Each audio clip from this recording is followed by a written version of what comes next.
ఇదంతా డ్రామాలా కనిపిస్తుండదా నీకు? నీ బిడ్డకే కాదు, ఏ ఆడబిడ్డకిటైనా మా ఆయన ఇట్టానే కాపాడతాడు.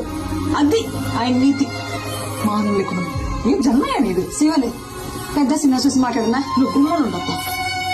నీ కొడుకునంటే నువ్వు ఊరుకుంటావేమో గాని ఎవడైనా నా మొగుడినంటే నేను ఊరుకున్నదే లేదు. నేను చేసిన కాక మళ్ళా మాట కూడా పడాలనా? ఇంకా ఎంత సాధిస్తారా? ఇంటి పేరు ఇంటి పేరు అని ఎవరికి కావాలని ఇంటి పేరు పెళ్ళైనోడికి కావాలి. ఇంటి పేరు మా ఆయన పేరు చెప్పుకొని ఊరు ఊరిగా బతుకుతాయి. ఎవరు? పుష్ప మేనేజర్. నువ్వు? పుష్ప ఫ్రెండ్. నువ్వు? పుష్ప డ్రైవర్. నువ్వు? పుష్ప మనిషి. ఇలా ఎవరినైనా అడిగినా వాళ్ళు పేరు చెప్పుకో. పుష్ప మంచి అని చెప్పుకుంటారు. ఇదంతా ఎందుకయ్యా?